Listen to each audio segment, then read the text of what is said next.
Hello, my name is Matthew Sen, and this is Paul Schmit. Today's date is October 23rd, 2017, and we are located at Penn State Lehigh Valley in Center Valley, Pennsylvania. So to begin, Paul, where and when were you born?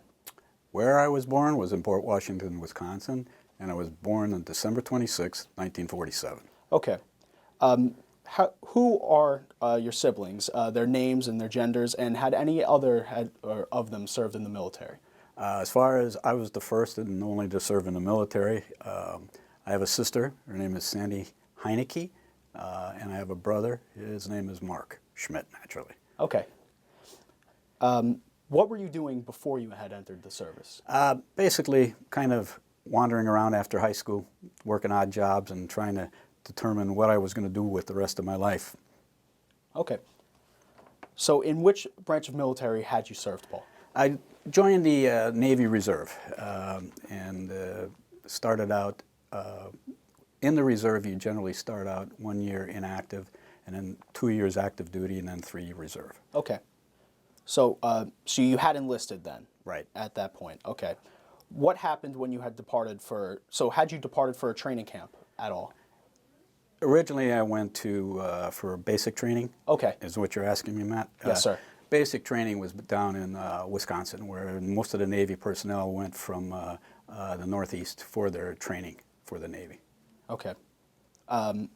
Did you receive any specialized training at all? None whatsoever, other than the fact that it was a mere military seaman recruit type training when you went to basics. Okay. So how did you take on the military life, the physical regimen and the barracks and the demand for order and listening to your higher ups? How had that treated you?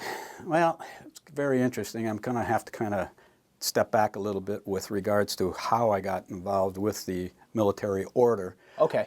With the reserves, when I was going active after my first year in the reserve status, I was stationed in Brooklyn Navy Yard. Okay. And then Brooklyn Navy Yard is where I was kind of waiting for my permanent duty orders. So do you want me to go on from that point, Matt? Yes, absolutely. Okay. I was there for about 4 or 5 months, and a lot of my mates were getting orders to Vietnam, and I was kind of concerned. So every weekend I'd call back home to New Jersey, where I was living at that time, telling my family, hey, it doesn't look good, I might get orders to Vietnam.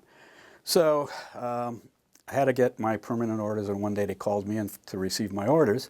So I got my orders, and it said Sasebo, Japan on it. I said, oh, God, Sasebo, Japan, thank you, Lord, you know. Absolutely. So with that, I was supposed to go home that weekend. So I went home. We celebrated because everybody was happy knowing that I wasn't going to go to Vietnam. And, you know, so I was engaged at that time. So I told my wife, fiance, I told my fiance, you know what, when I get to Sasebo, I said, and I get established there, I'll bring you over. And she was happy because she was thinking about going to Japan. It was a great thing for both of us. So I go back to the base, back to Brooklyn Navy Yard, Sunday night, and I go back to the office Monday morning to pick up my orders, and I had a copy of my orders, and they handed me my orders for transfer, and it said on it, Saigon, Vietnam. Oh, wow. wow. I looked at it and said, wait a minute, you can't do this. I said, I've got a copy here if I'm going to Sasebo. They said, son, you've been changed. You're going to Saigon. And you got 24 hours to get out to Saigon. So I had to go to the military base. So I had to get to the military base out in New York to get a transport out. So 24 hours later, I wound up in Saigon. Wow. And just like that, huh? Just like that. Coming from an environment of peace to an environment of chaos. With that, it was called the Presidential Hotel, that they took all incoming Navy person in Saigon. So with that, I got settled in there. The next thing I know, I have to pull a guard duty. So I had to pull a 4 to 12 guard duty. So they put me on the roof behind sandbags with a flak jacket and a helmet and an M16. Wow. Now bear in mind, Matt, I never held an M16. I didn't even know where the safety was on the M16. Oh my. So, you know, and the guy who put me on the roof, he says, oh, by the way, he said, that building over there, keep an eye on it because we've been receiving sniper fire for the last few nights over there. Don't shoot unless you get shot at. Because back then, basically Vietnam was considered more of a policing action rather than a military war. So that was kind of an interesting transition for me. Absolutely, I could imagine. I can only imagine how you felt at that point. It was a From shock. going from, yeah, exactly. From going from absolute peace to getting thrown right into it, just like that. You know, and that's absolutely incredible. So you had served in Vietnam. Whereabouts in particular had you served? Well, the next day they put me on a helicopter, and I had to be shipped. They flew me down to this place called Dong Tam, which is about 20 some odd miles northwest of Saigon, and that's where the 9th Infantry was based out of. And Okay. I supported the 9th Infantry, and I was called. At that time, we were referred to as either the Muddy Water Navy or the Brown Water Navy, because unbeknownst to me, thinking that I was going to be pretty safe in blue water, I wound up on rivers in the Mekong Delta. So I had to wait at least 9 to 10 days, because at that time, the ship that I was assigned to was called the USS Benoit. And the Benoit was the flagship of the Mobile River Marine Force, and that's what the boats were called that went up and down the rivers, Mobile River Marine. Yes. And it was kind of interesting, in as much as for that ship to come up 9 days and staying on Dong Tam, the base, we got hit a couple times. Oh, wow. From mortars, and I was berthed with a couple of the 9th Infantry guys, and you know, it was very interesting, because coming, like I said before, out of a time of total peace to a time of total chaos was really a shock. Absolutely. You couldn't realize what you were doing and why you were there. Yeah, it was an eye-opener. Yes, certainly. I could imagine that. Again, like we had mentioned previous, you know, just going from that piece to, you know, as you had mentioned, being in sniper fire and also being in, you know, taking shots as you're going down the river. You know, that's I think absolutely incredible. And so to continue, if you so you had saw combat then. How did you have to witness any casualties and destruction? More so, what was it? Casualties, no, or destruction. I was very fortunate in that, being on the ship that I was on, it was anchored in the river, and there were actually 3 ships on the river. There was 2 LSTs, which are supply ships, and then there was the Benoit. And on the Benoit, it was also considered like a barracks ship. Okay. And what they did basically was, we provided food and warm showers for the guys on the river. And a lot of times the guys from the river we'd talk to, and they were the ones that would really see the bulk of the fighting and the combat. I was very fortunate, as that much that I was more of a support for these guys on the river. And it was, you know, kind of a interesting scenario with respects to how they would come off the rivers. And we had pontoons alongside our boat, and a ship, I should say. And every day we would have kind of like a beer party, barbecue party for the guys coming off the river. Of course. And you know, we would sit there and talk to them, and where they went that day and what action they saw, and you know, so you know, I have to relate to you a very interesting scenario with, I was on the pontoon one day, and imagine, on one end of the pontoon they have all these 50-gallon drums cut in half, and they're made grills out of them. Okay. And then the guys would come off the river, and they would go up, and next to the grills they would have these big barrels that the beer would be in, and they were filled with ice, naturally keep them cold. So you go up, grab a beer, and tell the cook behind the barrel, hey, you know what? Throw me a steak on it, and they'd ask you, how would you want it? You got it any way they wanted to give it to you. But, you know, so but that was good. But along the hull of the ship, they had the empty beer cases sit. So you'd grab a beer, put the steak, have the cook put the steak on, and you go sit on one of the cases. And so I went down one day, and I'm sitting on the case, and I see this one guy coming off the boat. And I didn't pay any attention because he looked pretty scruffy, and I watched him. And when he came off the boat onto the pontoon, he kind of looked at me, and I don't know why, we kind of locked eyes a little bit. So he went over, got his beer, grabbed his, put a steak on, and then he came over and he sat next to me. So we started kibitzing a little bit. Absolutely. You know, hey, what are you doing? Where was your mission that day? And he said, well, a couple of things he was telling me about. And he said to me, he said, well, where are you from? And I said, well, I'm from New Jersey. I said, but originally I'm from Wisconsin. Oh, he said to me, well, whereabouts in Wisconsin were you from? I said, oh, this little small town outside of Milwaukee, about 20 miles. He says, well, what was the name of the town? And I said, well, Saukville. And Saukville and Port Washington were like, Bethlehem and Allentown. They were Very close together. Very close together. So I said, oh, very interesting. And I said, why? And he said, well, I used to play with a kid back in Saukville. He said, when we were in grade school. And I said, really? And he says, yeah. He said, would you know him? And I said, well, what was his name? He said, Paul Schmit. No. I said, whoa. I said, you got to be kidding me. I said, well, what's your name? And he said, Danny Hahn. And I said, Danny, I couldn't believe. Here I was, 18,000 miles away from home, and the guy sat right next to me, all right? And he was on one of the boats. So it was freaky. I mean, you know, when they say it's a small world, It's a small world. That's amazing. I mean, so we got well, needless to say, we got a little drunk that day, but it was kind of one of the interesting experiences that I went through when I was on the boat.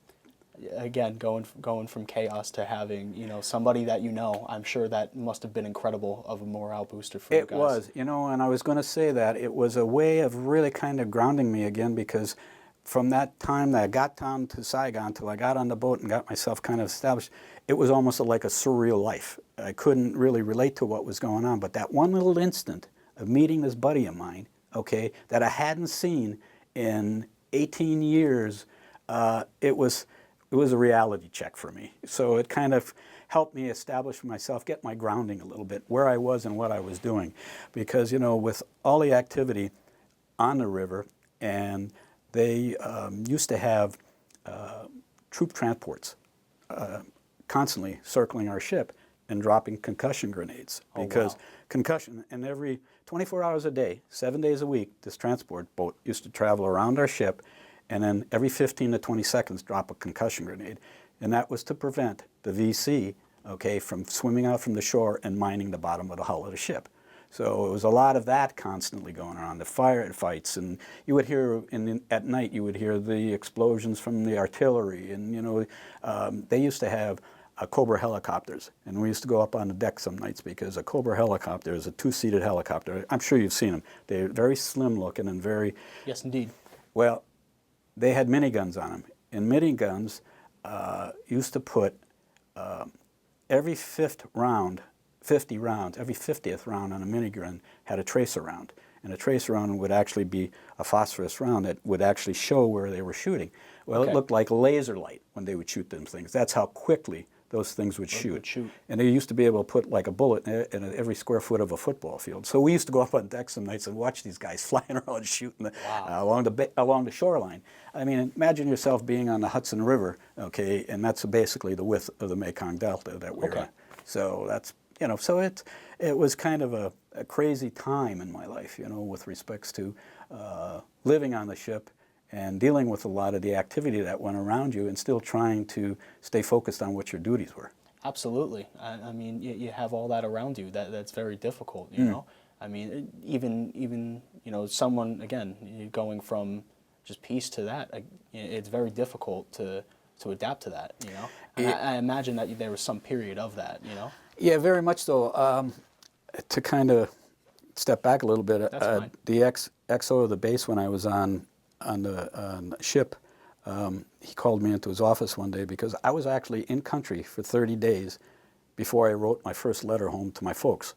Well, the only reason I started writing to my folks was, and the reason the XO got a hold of me, because the Red Cross got a hold of the XO, because my parents got a hold of them to find out where I was. Because in that 30 days that I was there, just honestly felt like I just got there.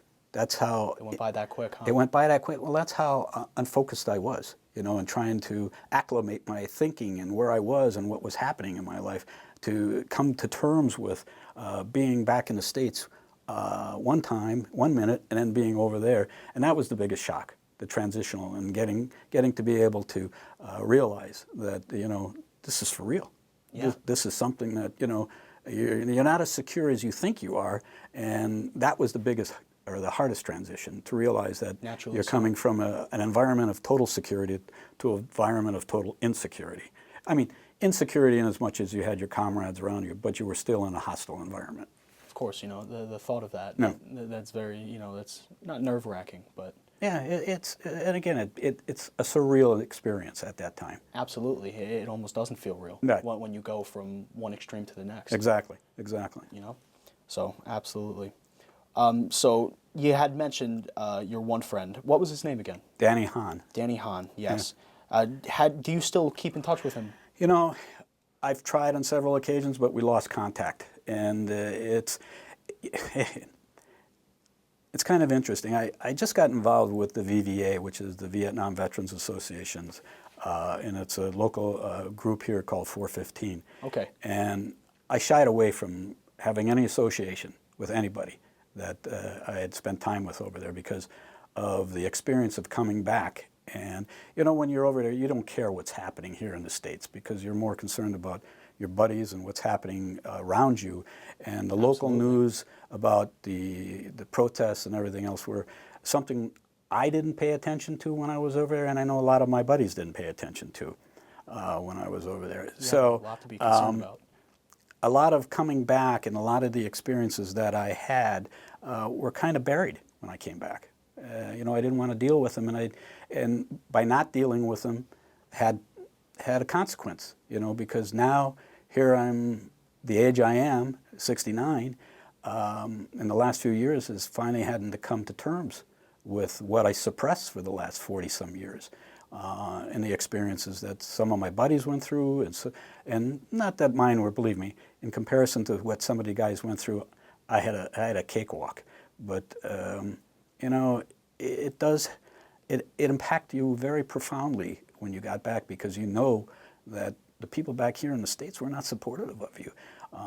Couldn't imagine. And you just didn't want to have any association with the military, or even being known you were part of the military when I got back. When there was so much negative connotation about it going around, I completely understand why that had happened. No. And you had mentioned to me before, as we were speaking, that you had thrown away your uniform when you got back. Yeah, when I got discharged in San Diego with a buddy of mine, and we were told basically you can wear your uniform if you want, or you can go back in civvies. Well, we both elected to go back in civvies because, based on some of the experiences some of our friends had, we said, why would we subject ourselves to any criticism or any hostility? So, and again, we just didn't want to. I didn't want to have anything to do with the military after I got out, because I felt that we weren't supported. I mean, the whole purpose of the military was to support your men, and we felt that we weren't supported when we got back. That's truly unfortunate. Yeah, I'm sorry for that. No, thank you, but it's what we have to deal with in life. Yes, indeed. So, as well, you had touched on what you had done, or actually, rather, you hadn't. What had you done when you were off duty? Or had you really had a time in which that occurred? we got leave, and we would go ashore, and we would go into some of the villages and, kind of wander around and, try to get a handle on some of the local environment. As far as being in South Vietnam, needless to say, we were relatively accepted by the South Vietnamese people because we were trying to support the South Vietnamese. You were trying to help them. Trying to help them. So there was always that underlying, they always told us, don't let your guard down when you go ashore. Naturally You know, because you don't know. Because a lot of times, even when I went into Dong Tam and the 9th Infantry is based there, they were always saying they work for you by day and they fight you at night. So you had to be prepared. You had to be willing to realize. So yeah, we had times when we'd go ashore and visit the local areas, and needless to say, get a little drunk, have a good time as best you can. Absolutely. I mean, that again, it was another morale booster. However, Sure. Because it's just you were going through so much at the time that you needed something to put, or not to suppress, but just you needed something that made you feel that brought you back to reality. Right. Like your one friend. You just needed that one thing to ground you. It was a diversion. It took your mind away from the everyday activities and the things that could possibly happen and the things that you were doing, and kind of gave you an outlet to kind of decompress a little bit. That's the word. Yeah, and that's what we used to do. And we used to get, besides the R&R, we had a period in our tour where we could either choose to go to Bangkok or we could go to Hawaii. Well, I had mentioned before that I was engaged before I left. Yes, sir. So during the time I was communicating with my wife when I was over there, we decided to get married in Hawaii. So I took my leave and flew to Hawaii, and we got married at Fort Shafter in Hawaii with 3 other veterans there, Army and Navy guys, and my wife and I, we spent 6 days there and got married, and then I had to go back to Vietnam for another 5 months. That must have been incredible in Hawaii. Yeah, it was. You know, it was beautiful, and I told my wife when we were in Hawaii and we got married, I said, if we ever make it to 25 years, I said, I'll bring you back here. Well, we're going on our 48th year, so needless to say, I had to pay up and take her back to Hawaii. So it was nice. It was nice to go back and, you know, see it again and visit the island, the other islands, and you know, it was a great way to spend your 25th anniversary. Certainly, especially when you made that promise and you were Right. able to keep it. I'm sure Right. that definitely, you know, brought you some happiness. Exactly, it did, very much so. Okay. So, how did you return home? How did I return? How and when? Oh, well, the exact date was, gee, I don't remember exactly when it was. I think it was in May of '70, and came back, needless to say, flew back from Saigon to California, then from California landed in Frisco, and then went down to San Diego, went to the naval base down there, and got discharged there, and then flew back from San Diego and landed in Kennedy Airport. And my mother and my father, and then now my wife, met me at Kennedy Airport. And at that time, you know, needless to say, we hugged and kissed and exchanged all our niceties. Absolutely. And then talked, and we drove back from Kennedy. And my brother was going to Rutgers at that time. So it was early in the morning. I think it was around 7 or 8. Landed at Kennedy. And then my dad said to me, "You want to go see your brother?" And I said, "Sure." So we drove back to Rutgers and went to his dorm and knocked on his dorm. And needless to say, he was shocked when he saw me. So it was a great coming home from my perspective. You know, didn't need any fanfare or anything, but just having the family and seeing my brother, and you know, it was great. Having your family is very important. Oh, you know? family is everything. You know, Absolutely. when you get right down to it, it was one of the major things that helped keep my head screwed on while I was over there. You know, so I mean, seeing those people, you know, thinking about them that whole time, I could imagine. Oh, yeah. You know, and then finally being able to see them, that must have been incredible. Oh yeah, very much so, very much so. So, in Vietnam in particular, where were you when the war had ended? Well, I left Vietnam in '70, and the war ended. Oh, I was in Florida, because Really? yeah, what happened was when I got back to the States and went back originally back to Jersey to my parents' house at that time, we only stayed about 30 days, and then I had registered to go to school down in Florida Atlantic University down there. So my wife and I packed up our car and we drove down to Florida, and we came into Fort Lauderdale, and you know, we're sitting at Alums, and I said, "Okay, where are we going to live?" We didn't have a place to go to, you know. Yeah. So we asked remember sitting there and having a burger, and we asked the waitress, "Where's a good place to rent?" And she said, "Well, I can go to Realtor, yada yada." Did you get a newspaper to look? And we said, "No," you know. So we kind of grabbed the newspaper, and we found a place to rent, needless to say, by looking through the newspaper. But so we lived in Florida for about 5 years, and we had 2 children down there. And you know, that's where we finally settled, and Okay. got some good friends based on that experience after the few years we lived there. That's incredible. So, in that regard, when was it official that you knew you were coming home? So, were you on the ship? Where had you been? Yeah, I was on the ship when officially I got my notice, because I was a year tour, and at the end of your tour, you got your orders to either go to your second assignment, and ironically, I was on my first year of my active duty, and I was actually supposed to go 2 years active duty. Well, Nixon was president at that time, and he had made a proclamation that anybody who had a year or less to serve, and I had a little less than a year to serve, could get an automatic out. So after that year that I was over there, I said, I want out.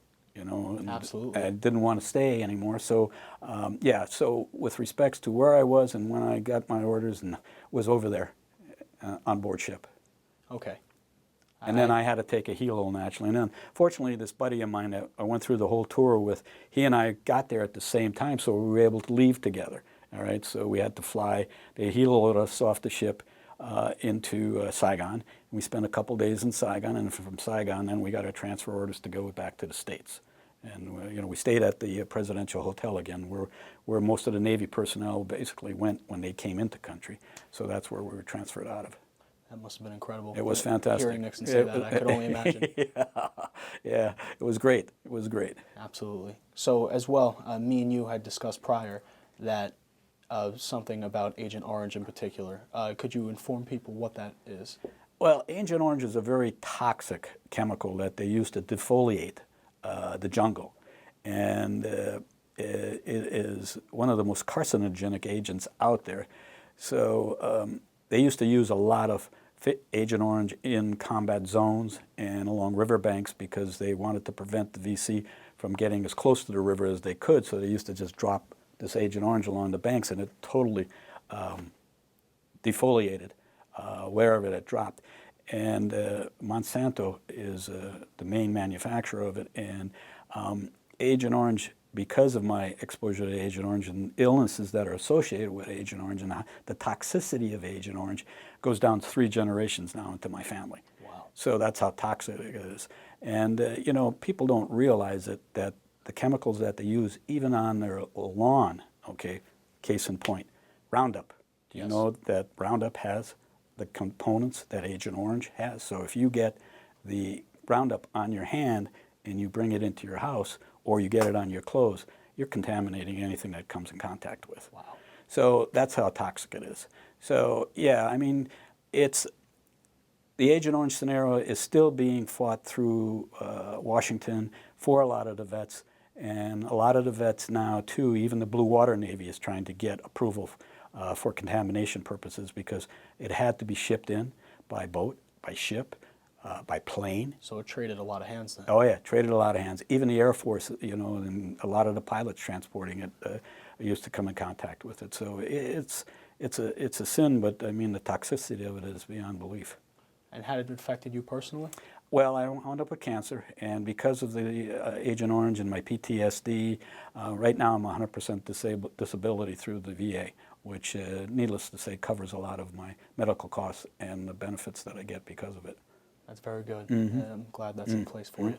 But there's a lot of guys out there, you know, that still don't realize. I have a very good friend of mine, well, I shouldn't say very good friend, he's a neighbor of mine, that I just got him involved with it because he didn't realize, and he was in helos, and he was transporting people in and out of the jungles from a medevac standpoint. Wow. So I just got him involved now so he could start reaping, because he wound up with lung cancer, and lung cancer is another part of the Agent Orange contamination. I mean, there's so many different cancers that are associated with it. It's unbelievable. You know, even from what you said, I mean, it was by any contact, even if you know, yeah, just touching it, it, or by touching it, you know. And that really did cause a lot of Vietnam vets to come home with such problems, such as cancer. Oh yeah, as you. I mean, God bless. I'm sorry. Yeah. That's well, awful. you know, it's part of life, and you know, you have to learn and deal with it. I mean, Vietnam was not only a danger from a physical respect, but even a mental, the carryover it after it when you got back, you know, how it affects your family, how it affects you, what you try to not do, and with regards to trying to forget it and trying to move on. A lot of guys try to do it on their own, and they can't. I went for help, try to get past it. You know? There's nothing wrong with any help. No, back then, though, you know, you weren't a man unless you...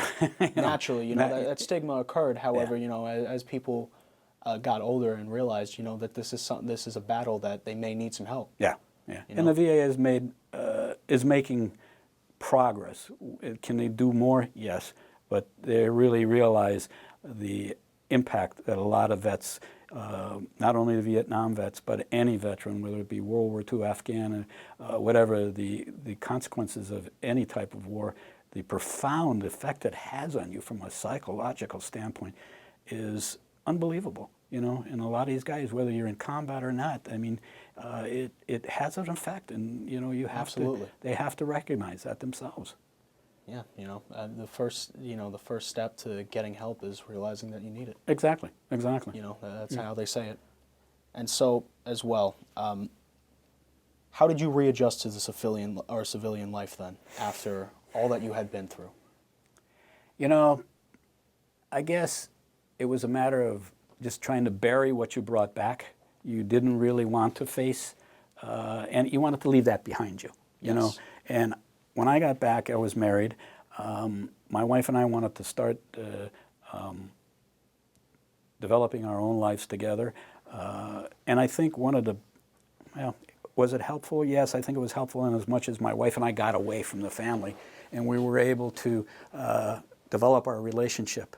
Yes. We needed to depend on each other. Going to Florida, okay, it was just her and myself at that time. You needed each other. We needed each other. So was that good? In one respect it was. And was that bad? In other respect it was, because we didn't have the support mechanism other than my wife to help me get through a lot of the issues that I had when I came back, because, you know, my wife went through a lot. And she realized, you know, that some instances at night, I mean, I had flashbacks. I had, you know, nightmares, and there were times when I couldn't sleep because I would reflect back on things that had happened when we were over there on the river. And but yeah, I tried not to deal with it when I got back. And I really didn't come to terms with my issues until I lost my daughter, all right? And then everything imploded. So, wow, that's, I could imagine how that all came. Well, that's when everything came to surface on me, and that's within the last, I would say, 4 or 5 years is when I've had to deal with what happened in the past, and I'm dealing with it now. You know, and that's the part that has always been a little difficult. You know, because I waited so long to try and deal with it. My best advice I could give to any veteran is deal with it up front. Don't wait for it to come to a point where it's like a volcano and all of a sudden it erupts on you. What are some life lessons that you had taken away from military service then? Life lessons. The undeniable respect I have for this country, with respects to the people who serve in this country, and what they had to give up and gave up. And the sad part about it is that the appreciation is only talked about, but I don't think it's really appreciated as much as it should be. And the sense of duty that I brought back from the military, I mean, I was searching for something of myself before I went in the military. I didn't have a real focus. When I got out of the military, I had a focus. I had a family at that time too. So I had to look at what direction in life I wanted to make for myself and where I wanted to go. So I think the sense of duty, the sense of honor, and the sense of responsibility I took from the military. Absolutely. Yeah. So as well, do you feel that there's anything that we hadn't touched on that you'd like to speak about? No, I think you covered it pretty well. I think, you know, again, there's so much going on today in the world here with respects to the opposition and the turmoil that's going on with the American people. And we all have to remember that we are still one family, and we talked about family. And even though we're not totally associated with anybody, we are still a family as a country. And pulling together, and that's another thing, learn how to pull together when you're in the military. You're not just an individual, because everything you do within that group, everybody will benefit from it one way or the other, good or bad, all right? And, you know, we're all in the same boat. And this boat, if it goes down, we all go down together. So I think, yeah, I think what I have to say is, no matter what our political affiliations or our needs are, we have to learn as a group we're stronger. And I think that's what we have to try and focus on. putting apart our biases and the hate and the anger we have for each other right now. It's sad, and I understand it to a certain extent, but I think, again, we all have to learn to work together and live together. Absolutely. Paul, thank you very much for your time. You're welcome. Appreciate it. Thank you very much.